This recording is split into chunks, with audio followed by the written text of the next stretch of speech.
Good evening. My name is Michelle Landstein, and I'm the Executive Director of Delaware Humanities. It is my distinct pleasure to welcome you to the Joseph P. Del Tufo Annual Lecture, Happy Arts and Humanities Month. We thank the Andrew W. Mellon Foundation for their generous support of tonight's program through the Democracy and the Informed Citizen Project, and the Pulitzer Prizes and Route 9 Library and Innovation Center for their partnership. The Delaware Humanities Annual Lecture memorializes and honors Dr. Joseph P. Del Tufo, an admired member of the Delaware Humanities Council. In 1979, Dr. Del Tufo was named the first recipient of the Delaware Humanities Award. After his death that same year, the award was renamed in his honor to recognize academic achievement and commitment in providing accessible humanities programs for public enrichment. In that spirit, we present a yearly lecture to honor his memory. A quick note about available and upcoming programming first. Through the Democracy and the Informed Citizen Project, Delaware Humanities also presents the A Matter of Facts podcast. In this, its second season, we are exploring the pros and cons of popular sources of news and information. I urge you to look for the podcast on our website. We'll soon be kicking off a year of programming under the theme Prohibited, with our Prohibited Book Club, featuring books that have all been challenged or banned at some point in their history. Sinclair Lewis's Babbitt will be the focus of the first discussion on December 9th. Registration is required for this program. And if you missed out on registering for our next Trek and virtual talk next week, we will be having another environmental humanities program in January on the topic of invasive species. So join our mailing list for the most up-to-date information. And now some housekeeping. Should you have any questions tonight for Caroline Fredrickson, if you are watching through Facebook, put them in the chat. And if you are watching via Zoom, put them in the Q&A. There will be a moderated question and answer period following the talk. A survey link will be provided at the end of the program. Each completed survey will be entered into a raffle for a free autographed copy of Caroline's book, The Democracy Fix: How to Win the Fight for Fair Rules, Fair Rights, and Fair Courts and Fair Elections. Sorry about that, Caroline. Our speaker tonight is well-versed in the study of democracy in the United States. Among an extensive list of accomplishments and honors, she is Senior Fellow at the Brennan Center for Justice, a distinguished visitor from practice at Georgetown Law Center, and former president of the American Constitution Society. Following her talk, she will participate in a question and answer session moderated by former Delaware Humanities board member and current president of the League of Women Voters of Delaware, Carol Jones. Ladies and gentlemen, Caroline Fredrickson. Well, thank you so much, Michelle. And before I get started, I do want to thank Michelle and Carol and Sierra with the Delaware Humanities for inviting me, and for all of you for participating. It's a real honor for me to have a moment with you. And I do want to stress before we start, my book is called The Democracy Fix. And it's about democracy. It's not about Democrats. Everything I have to say today is about shoring up our democracy. This should not be a partisan issue. Unfortunately, it has become in some ways, and we need to take it out of that frame. And that's why I'm so glad that Carol is here with us today, because I think the League of Women Voters is such an important institution in the effort to protect our democracy with a small d. And Democrats may help that sometimes, and Republicans may help that sometimes. But the point is to shore up our democracy. So let me start with, I'm going to take us back to 1971. It was the year before another very important election, and tell the story of Lewis Powell. Lewis Powell was a tobacco lawyer in Richmond, Virginia. He served on the board of Philip Morris. And he thought at that time that capitalism was facing a dire threat. Americans across the country were angry about corporate abuses. They were angry about pollution. President Nixon was actually pushed into signing the National Environmental Policy Act. He created the Environmental Protection Agency. Earth Day took hold in the United States as people marched for the environment across the country. Congress passed the first air pollution standards. And Ralph Nader and other consumer advocates had successfully been fighting for safer cars and other products. Lewis Powell would have none of it. He believed that corporate America, under threat, needed to fight to defend the free enterprise system. So he drafted a memo, this soon-to-be Supreme Court justice, where he laid out his concerns and proposed responses to the Chamber of Commerce, where he was the chairman of their education committee. That memo, otherwise known as the Powell Memo for obvious reasons, has really become the roadmap for an anti-regulatory and conservative dominance of public policymaking. What Powell argued was that these corporate institutions needed to fund institutions to control the levers of power, including the courts, the legislatures, and the media. For his plan to be successful, said Powell, we need, quote, long-range planning and implementation, consistency of action over an indefinite period of years, a scale of financing available only through joint effort, and political power available only through united action and national organizations. Because what Powell grasped is that whatever policy victories they sought were only possible after gaining control of the levers of power. Power produces policy. So here's an example of some of the infrastructure that came out of that and how it works. When you have the opportunity to control courts and electoral strategies, legal doctrine, and issue fake news, it really has an impact on national policy. So some of you may recall, it wasn't really that long ago that people on the right, many Republicans, embraced the science behind climate change. John McCain, when he was running for president in 2008, was not embarrassed to stand up with scientists. But the combination of these libertarian, anti-regulatory funders, hackers, and fake news destroyed all of the rational thinking around climate change. And it was the Koch brothers who really helped drive this. They had imbibed the Powell Memo. They were believers and followers of the Powell Memo. Well, they wanted to protect their investment in fossil fuels, including the refineries and pipelines that they owned. So this oil money fueled so-called research in right-wing think tanks that would work to discredit climate science, as well as junkets for judges who were wined and dined as they were educated about this so-called research, as well as talked to by lawyers who are handling the upcoming cases in front of those very courts where those judges were sitting. They had hackers who stole emails out of academics' inboxes that were then released to the conservative media to discredit science and to sow seeds of doubt about climate change.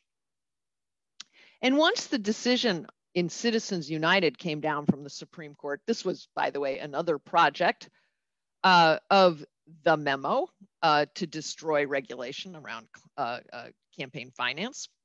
The Kochs then launched what the New York Times called an all-fronts campaign with television advertising, social media, and cross-country events aimed at electing lawmakers who would ensure that the fossil fuel industry would not have to worry about new pollution regulations. A Koch operative explained to a group of bloggers, if we win the science argument, he said, it's game, set, match. So each piece of this so-called scholarship, the attacks on science reporting, the campaign to nominate and influence susceptible judges, a legislative lobbying and electoral strategy to produce legislation, and to put climate deniers in elected office gave the Kochs a huge victory, as one of Donald Trump's first acts as president was to pull the United States out of the Paris Climate Agreement. And then he has moved forward to tear down so much of President Obama's environmental legacy, but not only. All of those preceding presidents back to Richard Nixon and his Environmental Protection Administration, which is being hollowed out from inside. Game, set, match, indeed. Now, some of you may recall, if you watch Supreme Court nomination hearings like I do, when Chief Justice John Roberts was in his hearing, and he solemnly stated, judges are like umpires. Umpires, they don't make the rules, they apply them. He claimed for judges a position of complete neutrality, but in fact, just like in baseball, calling balls and strikes depends on where the judge sets the strike zone. And anti-regulatory, anti-government forces have long understood that when one team drafts and applies the rules of the game, it's much more likely to win. Thus, in elections, rather than just presenting platforms to win votes, they've stacked the deck by attacking voting by mail, by stripping certain voters of access to the ballot box, neutering election laws so they can fill the airwaves with dark money-funded attack ads, and shaping congressional and state legislative districts to advantage one party. They have cut down on access to the courts, closing the courthouse doors to deny victims remedies for violations of core rights without having to go to the trouble to repeal statutes. And they go after control of the court system itself by investing huge sums to promote or oppose judicial nominees at the federal and state levels. Conveniently, the resulting judiciary is much more amenable to pro-corporate, anti-regulatory, and anti-civil rights arguments. Now, I'm going to take North Carolina as one snapshot on a more local level of how this worked. In 2008, President Obama defeated John McCain in North Carolina. It was, obviously a historic election nationally, and it seemed equally historic for North Carolina. But that was a close vote and a moment in time that quickly passed as the anti-regulatory forces quickly regained power. In fact, in 2010, the Republicans recaptured both houses of the state legislature as a part of a focused effort led by Karl Rove, which was known as Red Map, to flip key state houses in advance of redistricting. It's rather reminiscent to what's going on right now with how certain parties are trying to restrict the ability to use the census in the next redistricting. And with a huge increase in spending on North Carolina races from 2008 to 2010, those efforts to flip the state house in North Carolina were successful. So most of the money, and this is why this looks like this is a microcosm of what's happened nationally, most of the money came from multimillionaire Art Pope. Washington Pope described him thus, said, Pope's family foundation has put more than $55 million into a robust network of conservative think tanks and advocacy groups, building a state version of what his friends, Charles and David Koch, have helped create on a national level. And in 2012, the Republicans recaptured the governorship as well and took full advantage of the one-party state. And they went on a bender to implement the ideas that had been generated by Art Pope's empire of think tanks and policy shops, including restricting abortion and attacking gay rights. And for their corporate partners, they allowed fracking. They curbed the lawsuits against hog farms, which were polluting all sorts of areas in North Carolina. And despite their claim to support local control, they preempted local jurisdictions' right to pass ordinances affecting their own residents, from raising the minimum wage to anti-discrimination measures. And Art Pope, who'd funded all of this, was put in charge of the state budget by the Republican governor, Pat McCrory.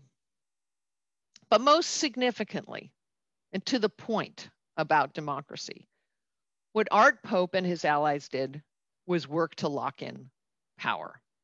So they started by attacking the franchise. One piece of legislation. One piece of legislation included all of the following. It changed the Board of Elections. It redrew district lines. It limited early voting. It required photo IDs. It added hurdles to registration, all to limit access to the polls for people of color who tended to vote for the other party. In fact, Art Pope and his allies even made the historically nonpartisan judicial elections partisan and gerrymandered them as well. Now, the federal courts did step in for a while and put a stop to some of those restrictions on voting and gerrymandering, but a couple of decisions did not defeat this plan. We look at 2018. Now, North Carolina has 13 congressional seats. The Democrats in North Carolina got 48.3% of the vote in those House races, and the Republicans got 50.4% of the vote. Now, when I'm in person and have people around me that I can talk to in an audience, I always like to ask, well, how many seats do you think the Democrats won with 48.4 out of the 13? You think maybe they got 5 or 6? Do you think so?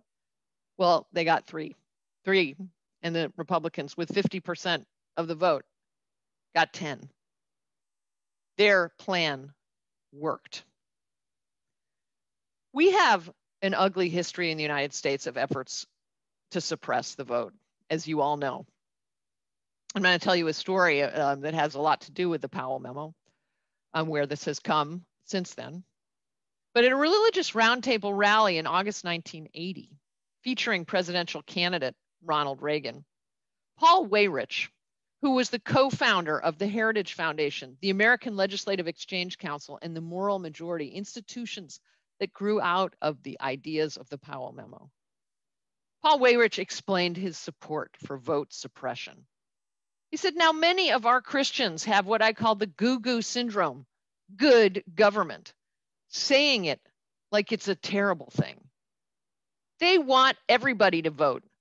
I don't want everybody to vote. Elections are not won by a majority of people.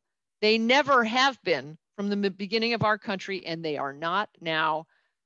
As a matter of fact, and this is where it's just so chilling.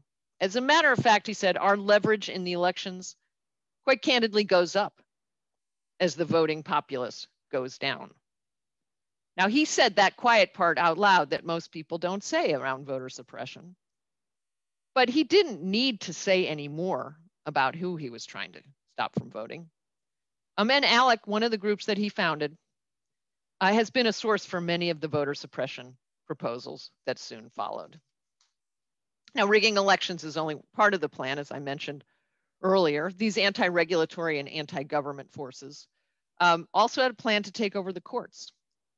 Dubbed the least dangerous branch by Alexander Hamilton because they have neither purse nor sword, courts are still a vital player in policy decisions. And clearly, lawyer Lewis Powell, soon to be Supreme Court Justice Lewis Powell, knew that better than anyone else. The Chamber of Commerce, Judicial Crisis Network, and others spent millions of dollars campaigning against President Obama's Supreme Court nominee Merrick Garland and for Trump's nominees, Neil Gorsuch, Brett Kavanaugh, and now Amy Coney Barrett, as well as to elect judges at the state court level. These judges and the legislatures that have also been supported by these organizations have adopted rules that have kept defrauded consumers, victims of sexual harassment, injured workers, and children harmed by lead out of the courtroom. While our U.S. Supreme Court has given a broad understanding to arbitration clauses, allowing companies to move cases from public and precedent-setting court system to private company-funded arbitration system. Who do you think is most likely to win there? And they have pushed a legal doctrine called Originalism that purports to put the blessings of the founders on right-wing policy goals. Donald Trump really represents the success of this strategy, where you have the moral majority and their allies embracing someone of, to say the least, questionable morals, because he will give them the judges that they want, dedicated both to overturning Roe versus Wade and undoing the regulatory protections that we have all benefited from clean air and clean water, and so many others, as well as, of course, limiting voting rights and allowing money to flood politics. Donald Trump has returned their support in spades, and his success in getting judges confirmed has been frightening. Now, it's clear from my talk that I think Lewis Powell is a visionary. At that time, there were some in corporate America at that time in 1971 who saw all the advances that were happening to protect consumers and to protect the environment, to protect workers. They thought maybe it's time we should make peace. We should develop a common regulatory agenda where business can sort of get some modifications, but we recognize that this is where our country is going. They might have even celebrated, but that's not what Lewis Powell wanted. Indeed, he called on business and conservative leaders to advance a new and aggressive battle plan to fight against all these advances. And they did. And the impact of these plans has been devastating. And unfortunately, the response, sometimes energetic, has been quite diffuse. There has been no central committee for reformers. And, I don't think reformers were capable of having such an institution. But we do need something like a Powell Memo of our own. We need an overarching strategy that focuses on power and not just on issues. One that recognizes the need for large-scale and long-term investment in infrastructure to support good government and protective policies. We need our own think tanks to generate ideas and media to disseminate them, and lawmakers to enact them, and judges to uphold them. For these ideas to take hold and remain strong, we need to understand that long-term victories require locking in democracy with a small d. That means nonpartisan districts, broad access to the voting booth, and fair-minded judges. As I said at the beginning of my talk, this is about democracy, not about Democrats. Now, we need to support those politicians who are committed to reform in whatever party they are a member of. And with hopefully legislators becoming more amenable to major reform, we will have to continue to pressure these elected officials to make the changes that will endure and aren't subject to easy repeal with a change in elected officials or party in the state house. And that's why we need rules on voting that are lasting. We really need to push for a nonpartisan redistricting approach. And we need judges who are fair-minded. We need courts that are fair and representative with even-handed rules. Judges who are not biased against victims of corporate or government wrongdoing, who are not picked and coached by special interests to side with them. And while many rightly favor doing away with the elections of judges, until that happens, we cannot cede the battlefield, because we all who care about our democracy need to fight like hell to advance, elect, and support good judges. So those who support reform and democracy, we don't want to sink to the depths of a Karl Rove or a Steve Bannon or an Ann Coulter, but that doesn't mean we can't fight fiercely for what matters, and understand that the fight for the policies we want has to follow and not precede the fight for power. And what I mean by the fight for power, for those of us who do care about democracy and good government, is the fight to make sure our democracy is long-lived and enduring. So thank you again, everyone, for joining us today, and I look forward to discussion and your questions.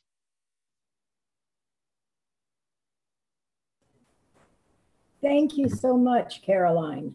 And I do have a question to sort of kickstart this segment of the program.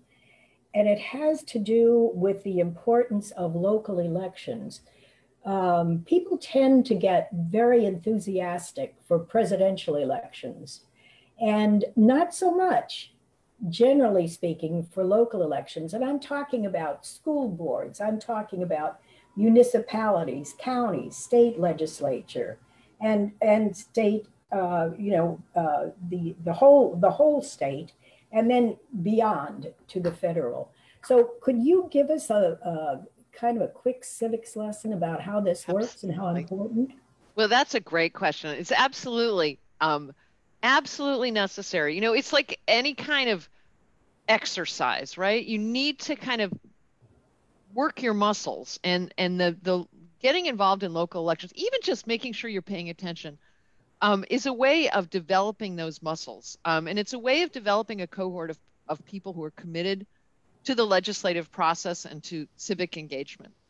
There are so many important issues that affect all of our lives that are happening at the local level. But it's also a way of instituting important democracy reforms.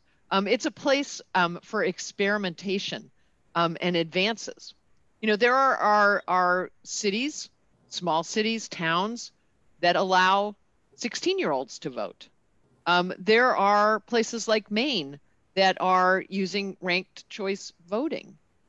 You have a whole plurality of different approaches that can be advanced at the state and local level. And it's a way for people to gain experience in the democratic process, either as a candidate, as a campaign staffer, or just somebody who's really invested in how the issues should turn out, because you can actually have a tremendous amount of influence on what goes on in your community by showing up. And showing up is the first way of participating here. And I think people will be so amazed to see how investing some effort here is going to wreak profound change for people around you, for your communities, and ultimately for our nation. Okay, we have another question. What do you see as the prospects for passing a new Voting Rights Act that will pass muster with the Supreme Court? Well, that is also a great question. I think there have been several bills introduced in Congress that attempt to go directly to the Supreme Court decision in Shelby County, which was basically found the Section 5, or the pre-clearance provision of the Voting Rights Act, to be unconstitutional. There are some very strong pieces of legislation that provide different approaches, as well as new data sets to support a renewed pre-clearance approach. I mean, I think, what is very sad here is that, when I worked, actually worked on the renewal of the Voting Rights Act that passed and was signed into law by President George W. Bush. There has been a time when voting rights has been supported very much, and in certainly more by Republicans at certain periods of our history than by Democrats. I hope that things get to the point where voting rights and voting itself are not partisan issues, but things that people see as integral to our democracy. I mean, it seems self-evident, but apparently right now it's not so. So I think, fundamentally, we also need a Congress that's going to be receptive. But I think the legislation's already drafted. It's strong. It's been reviewed by many constitutional scholars. And we just need the will to get it done. So you would foresee that with the properly worded legislation, that the Supreme Court will have no problem? Well, if they stick to their analysis that they have described in the past. I would also say the other very important thing is to take action. Again, to Carol's last question, at the local level, states can do so much. There are state constitutions that protect the right to vote. There are ways of expanding access to the ballot box that don't require the Supreme Court to change its position on the Voting Rights Act. Many states are moving forward in making it easier to register. Having same-day registration. We need an automatic voter registration. We need to make sure that early voting is accessible. Voting by mail should be really easy. And, some of the states that have adopted, especially Colorado, which has a really fundamentally a fabulous system where people can vote in person, they can vote by mail, they can vote and put their ballot in a drop box. It's been a way of really expanding access. People have a lot of different ways that they can participate depending on their own personal circumstances. It's made it a lot easier for younger people and minorities to participate who may not be able to take time off of work to go into a polling place, but can use a drop box. So I'm also, I think, in addition to just, I mean, I've spent a lot of my career focused on the Supreme Court, and I find Shelby County to be one of the most horrendous decisions that the Supreme Court has ever issued. But so I don't necessarily always want to hang my hat on the Supreme Court in understanding that Congress has responded to its what I think were erroneous criticisms of the last reauthorization of the Voting Rights Act. But I would encourage all of you to focus on what you can do at the state and local level to embed our democracy in a deeper foundation. We have another question on the Q&A. You are speaking in generalizations about how we can stop what has happened to our country, to our courts, to voting rights. What are some specific actions that we as individuals can take? Well, I mean, I think we've already talked about some of them, which is the engagement in the electoral process. One of the most important things is to actually show up and vote. But as I go back to Carol's first question, because I think that kind of hits the nail on the head, is participating. Hopefully we'll get more people who care about good government and reforms at a deeper level. Join the League of Women Voters, which is doing absolutely significant work. Here in Maryland, where I live, there is a push for a nonpartisan redistricting. That is an active effort that the League of Women Voters is one of the leaders on. We actually have a very gerrymandered state as well. When the case went up to the Supreme Court, where they basically, unfortunately, again, it was another terrible decision, said that, we know gerrymandering is terrible, but we can't do anything about it because it's just too complicated for us. And Maryland was the state that was paired with Wisconsin as being the other example of a really badly gerrymandered state, to show an example of where Democrats have done that. But while we're taking that in our own hands, and we are working to make sure that the state legislature actually moves forward on a nonpartisan redistricting. And if not, there's a ballot initiative process that can happen. In Arizona, they passed a nonpartisan redistricting through a ballot initiative because the state legislature had no interest in moving that forward. So there are different approaches. In Maine, they passed the ranked choice voting, which has been now upheld by the courts and has been used. This is the second election that is going forward. There are efforts to deal with money in politics through low donor financing programs or other ways that have also passed constitutional muster. So as I said, I think, I don't want to hang my hat on the Supreme Court at the moment. And so I think that looking at state and local reforms, there's a town near me, Tacoma Park, Maryland, which is one of those places that does allow 16-year-olds to vote. And again, making it easier to register, participate in voting early, having Dropbox options, that all requires us to sort of engage with our legislatures and our local municipalities to make sure that can happen. There are a lot of ways we can work on democracy where we don't necessarily have to look to the Supreme Court to fix it for us. You really spoke a fair amount about redistricting in this last question. So before we move on to the next question, I'd like to carry that a little bit further. Because can you remind us how important redistricting is to the whole legislative process at all levels of government? And I think we can safely say that both the major political parties are equal opportunity abusers of gerrymandering, and probably the smaller parties would if they could.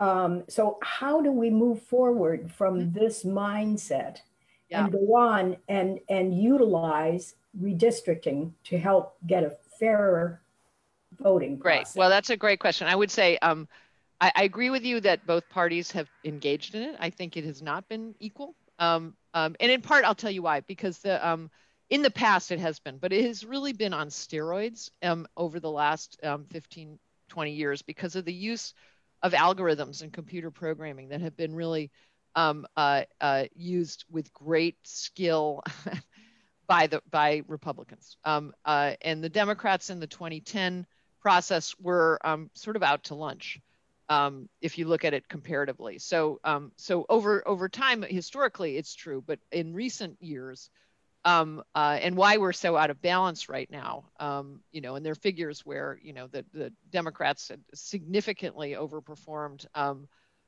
in congressional elections, and yet we're in the minority in Congress because of the way the districts were structured. But so this Red Map program that Karl Rove initiated, and it was in 2009, he laid it out in an article in the Wall Street Journal, and he identified, he said, there are just these few state houses that are very closely divided. And he looked at Pennsylvania and several other battleground states.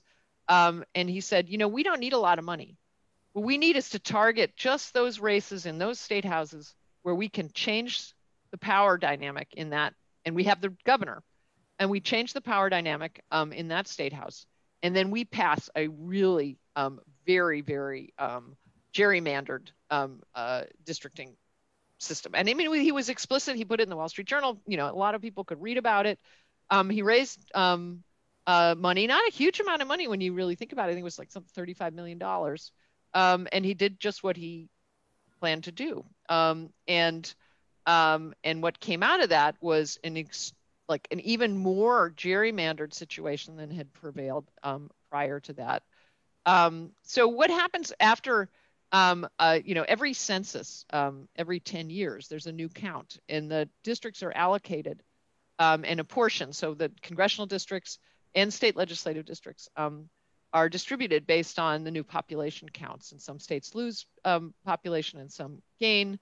So it's a time when the state legislatures have the ability to sort of redraw where the boundaries are. And so it's a really vital issue for those who care about a fair process. And what the advocates tried to do, who brought the case to the Supreme Court last summer, the Rucho case out of Maryland and the Wisconsin case, was they were really advocating for a new, very mathematically driven system which was actually had all sorts of checks on the role of partisanship.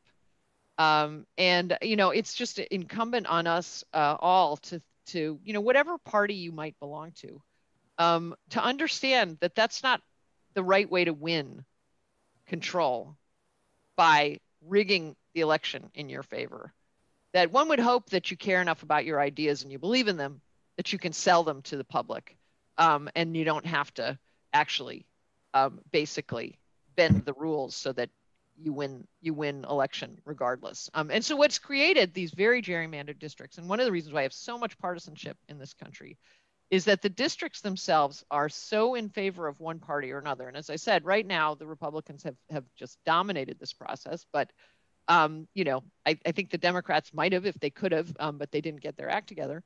But it results in districts where the primary is really the race.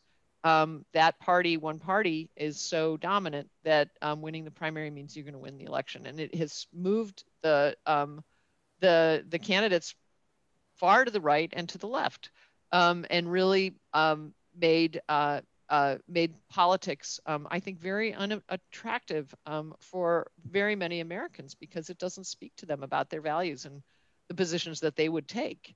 Thank you so much. Yeah, I really appreciate your comments about this. It's an important thing that's coming up that we have to really think long and hard about and work at.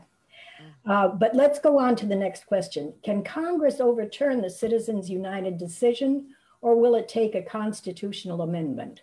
Well, Congress can pass additional regulations that deal with low donor financing and issues like that. But unfortunately, because it's anchored in a constitutional interpretation of the First Amendment, what we really need is a new jurisprudence. I believe very strongly that the court has gotten it completely wrong. Weaponizing the First Amendment in favor of big money has really hollowed out our democracy. This started with a case called Buckley versus Faleo, which started the idea that somehow money and speech could be equated as money is speech. Whereas prior to that, there was an understanding that money could be regulated, money in politics, because not only do we have an interest in free speech, and clearly there is an expressive part of giving money to a candidate. If you gave money to anybody running for president or the Senate or your local races, it's probably because you have a viewpoint that you want that they share. So there is an expressive quality. You can't say that there's no association between giving money or spending money, say as an independent expenditure, and speech. However, we have a strong interest in democracy, and the Congress has been able to regulate democracy in many ways. So, like so many other constitutional rights, there's a balancing test that should have been implemented. We need to protect the expressive power that people find in supporting a candidate, while also ensuring that their voice isn't way louder than the rest of ours. And I talked a lot about the Koch brothers, but they have a really loud voice, and most of the rest of us are just whispering. And that is not how it should work in a democracy. So yes, unfortunately, it is for Citizens United specifically. There needs to be some kind of a new jurisprudence. We need a court, the Supreme Court, to recognize it was wrong.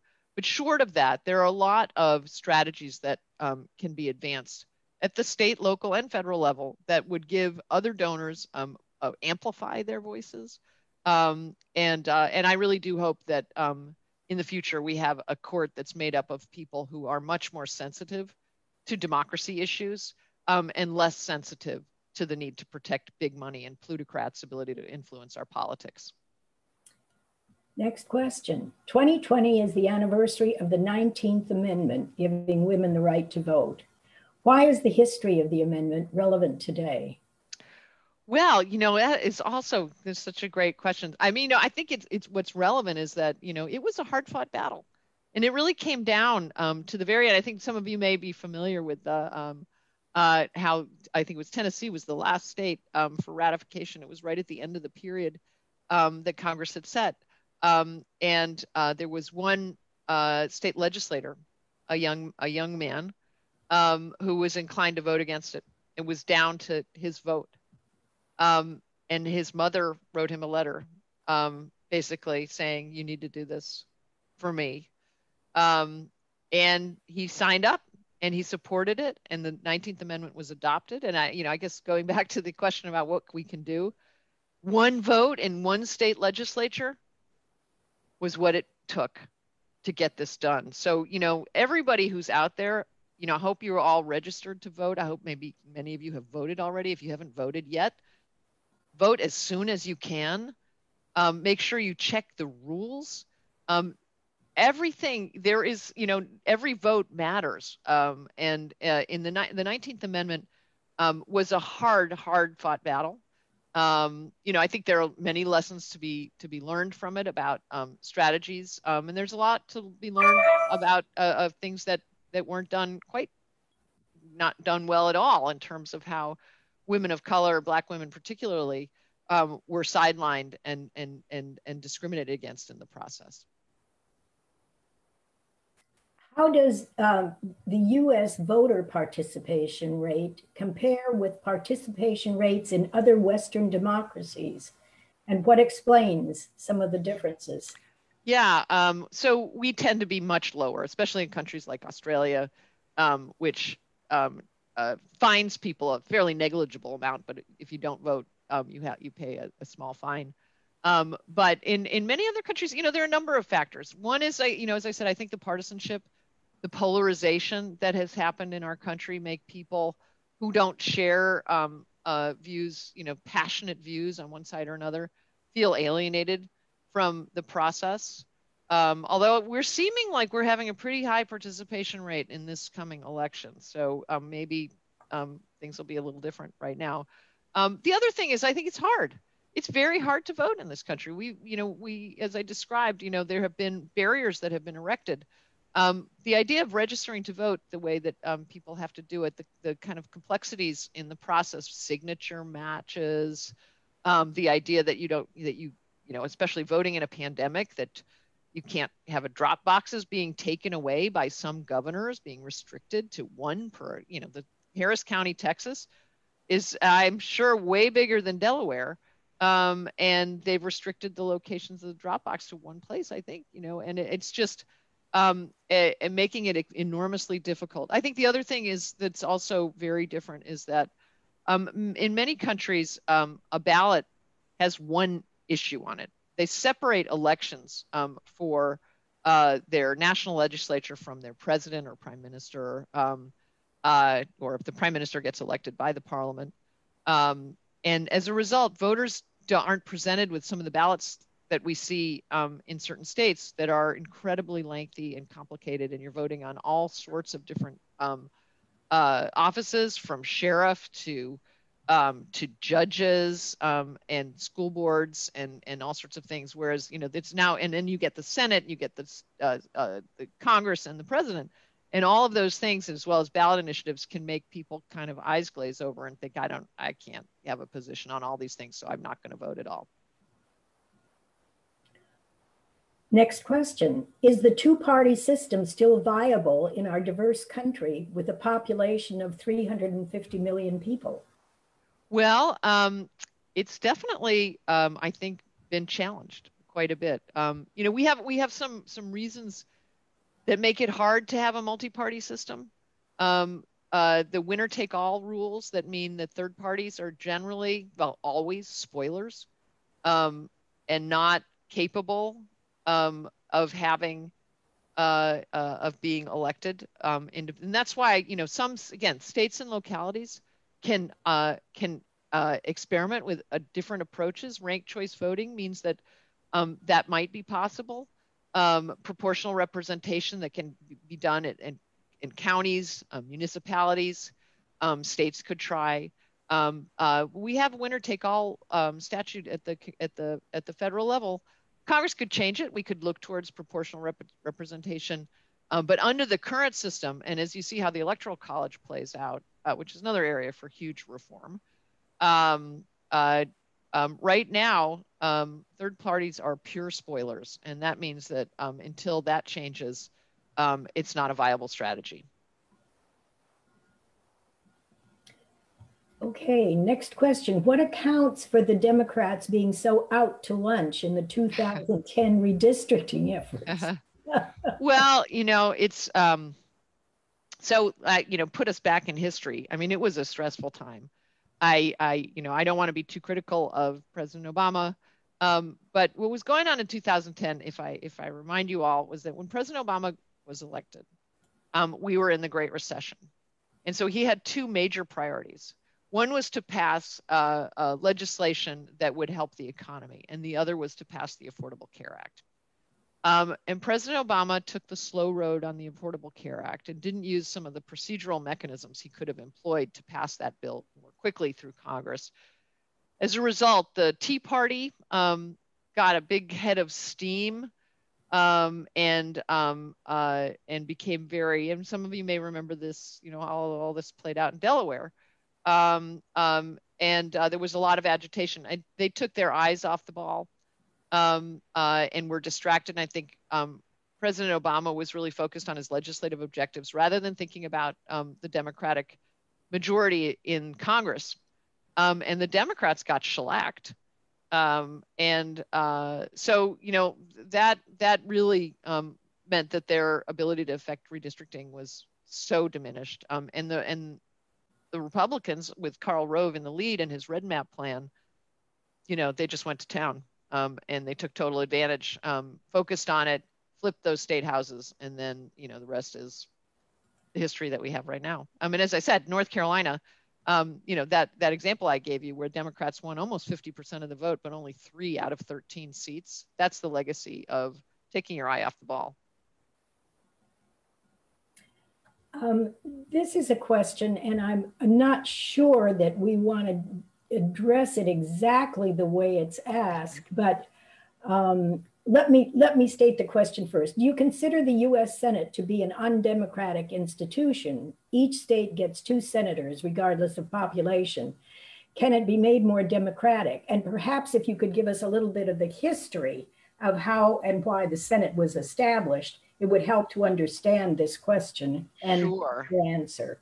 Okay, well, that's great. I've been thinking a lot about it. I spent a lot of years working in the Senate as a staffer, and I have very strong opinions. Well, the Senate's history, was created as a body that was supposed to be more deliberative. And there were a lot of, and look, there's politics in everything, and there was politics at the time our country was founded, and there was a way that they needed to get the support to have the Constitution be adopted by each of the 13 new states, and some of them were very small. So one way of making sure this could happen was that the Senate would be they would have bigger role. So the state of Delaware, for example, have as much influence as the state of New York in the Senate by having 2 senators. So it was politics. It was a way to get the Constitution through a challenging political environment. Over time, the situation has gotten so much more egregious because the big states have gotten bigger, and then you have states like North Dakota and others which are tiny. California versus North Dakota, it starts to become kind of untenable. Added to that are Senate rules like the filibuster that then give even more power to minority. So you start to have, I think I don't have the statistics on me, but you have a very small number of states that represent, or number of states that represent a very small percentage of the population, which have an unfettered power to defeat the majority will for 75% of the country. So it's profound. So, but first off, I think I'm a believer that the filibuster is due to be eliminated. But short of that, I think we need to really be thinking about alternatives, such as adding the District of Columbia as a state, Puerto Rico. There have been arguments that California could be divided into different states, so you could subdivide some states. So there are a lot of approaches that are short of a constitutional amendment. But in order to really effectuate not having 2 senators for each state, you would need to modify our Constitution. We have 2 questions that are similar, and I think because our time is running out, that perhaps you can take and build on these 2 questions from some of the things you've already told us. One is, how can reformers who espouse and support good government build an infrastructure comparable to the Powell model to implement change to protect democracy? And the other is, playing the devil's advocate, would you please address the actions cited by Republicans advocating for the promulgation of the goals of the Powell Memo as to the actions taken by Democrats to promote their agenda? So you see where I'm going with this. Going back to your your opening about the Powell Memo, how could an organization or a group systematically work their agenda to their advantage? Yeah, well, so, I think, and those of you who are engaged in politics and maybe engaged in progressive politics, that it's a cat herding experience, and in a good way. I mean, I would say there are lots of passions, and people come to politics because they really care about an issue. It's like, oh, I really care about the environment. I really want polar bears to be protected in the Arctic. I really want to ensure that children have access to school lunches, and I want to make sure that our educational system. I mean, lots of wonderful, worthy goals. But we haven't been coherent at thinking that all of those things are dependent on having a firm democracy. So that, I think we're a very strong majority that believes that our environment, we should have clean water, we should have clean air, and children should have school lunches if they can't afford them. It doesn't seem like a radical statement at all. But because it's this kind of broad and diffuse coalition, for too long, we have put the kind of the institution building secondary to our, our single issue institution building. So one of my main pleas is that we need some of those people who've invested in those individual single issue groups to really start building a centralized infrastructure for democracy. That there are a lot of groups, as Carol knows, like the League of Women Voters and many others that are in this space, but we need to have a really strong coordinating body that can link this together in a powerful way. I think until that happens, we're all competing for funding, we're competing with our strategies, and we have a bunch of issues that all sorts of other people are fighting for. And I think what we learned from the Powell Memo is that they were focused. They said the courts, the media, and the legislature. We need to win there. And then, Ford Motor Company, which was a big part of this, and Exxon and the tobacco companies, then they can pursue in Congress whatever policy agenda they have, but they needed to come and they put their money in a kitty to fund the Heritage Foundation. They funded ALEC, the American Legislative Exchange Council. They funded the Federalist Society to push judges that were anti-regulatory. So we need to get that same mindset, and we haven't had it. Our work is clearly cut out for us. It sure is. Caroline, thank you so much for being our guest lecturer tonight. I feel that I have learned a lot, and I'm sure everyone who is watching this feels the same way. Thanks to the audience for being here, for your support, for your thoughtful questions. And thanks to the Andrew Mellon Foundation for their generous support of this lecture, and the Democracy and the Informed Citizens Initiative and the Pulitzer Prizes for their partnership. Thanks to Michelle Anstein, who is Executive Director, and her board members for having this lecture every year. It's really, it's a wonderful addition to our body of knowledge. They are our hosts this evening, and we do thank them. And to Sierra Fisher, Executive Director and Senior Program Officer, for running this and keeping us moving and keeping us going and getting the questions up there. I'd like to point you to the chat because it has a link to a survey about this event. And anyone who completes the survey will be entered into a raffle to win a free signed copy of Caroline's book, The Democracy Fix. So don't just sign off, sign up. And I think we've covered all the bases. Again, thanks to all, and especially again to you, Caroline. Take care. What a pleasure. Thank you so much.